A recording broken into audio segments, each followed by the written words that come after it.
आपलं स्वागत. पाहूयात आजच्या ताज्या घडामोडी. जीवनामध्ये गुरूंना फार मोठं महत्त्व असतं. गुरुर् ब्रह्मा, गुरुर् विष्णू, गुरुर्देव महेश्वरा अशी गुरूंना उपमा दिली जाते. या गुरुमुळेच आपले जीवन सार्थक होतं आणि या गुरूंच्या पादुका जरी आपणाला पाहायला मिळाल्या तरी आपलं जीवनात सार्थक झाल्यासारखं होतं. म्हणूनच श्री स्वामी नरेंद्राचार्य महाराज यांच्या शिष्यांनी पट्टणकोडोली आणि परिसरातील अनेक भक्तांसाठी अनंत श्री विभूषित जगद्गुरू रामानंदाचार्य श्री स्वामी नरेंद्राचार्य महाराज यांच्या पादुका दर्शनासाठी आणल्या होत्या. हा सोहळा मोठ्या उत्साहात व भक्तिमय वातावरणात पट्टणकोडोली येथे पार पडला. जगद्गुरू नरेंद्राचार्य महाराज संस्थान नाणेज कोल्हापूर यांच्या वतीने स्वस्वरूप संप्रदाय कोल्हापूर यांनी जगद्गुरू नरेंद्राचार्य महाराज यांच्या पादुका भक्तांच्या दर्शनासाठी गावात आणल्या होत्या. या पादुकांची सवाद्य मिरवणूक गावातील प्रमुख मार्गावरून काढण्यात आली होती.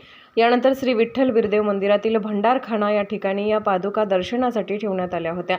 यावेळी पादुका व गुरुपूजन सोहळा करण्यात आला. आजपर्यंत या संस्थानांच्या माध्यमातून अनेक सामाजिक उपक्रम राबवले जातात, जसे की गरजूंना वैद्यकीय सेवा, जीवनावश्यक वस्तूंचा पुरवठा, गरिबांना मोफत शेळी गायी देण्यात येतात, गरजू विद्यार्थ्यांना मोफत शिक्षण, अनेक सार्वजनिक ठिकाणची स्वच्छता असे अनेक उपक्रम राबवले जातात. याचाच भाग म्हणून आज या कार्यक्रमाच्या औचित्य साधत निराधार गरजू महिलांना 12 शिलाई मशीन वाटप, इंडोकाउंट कंपनीचे सिनियर व्हाईस प्रेसिडेंट सतीश मुतडा व जगद्गुरू नरेंद्र महाराज संस्थानचे ट्रस्टी अभिजित अवसरे, विठ्ठल बिरदेव देवस्थानचे कमिटीचे सदस्य शंकर भाणसे, दादासो बाळाई, पत्रकार अनिल बिरांजे यांच्या हस्ते करण्यात आले. यानंतर जवळपास 251 जोडप्यांच्या उपस्थितीत पादुका पूजन करण्यात आले व नंतर प्रवचन आणि भक्तांसाठी महाप्रसादाचे आयोजन करण्यात आले होते.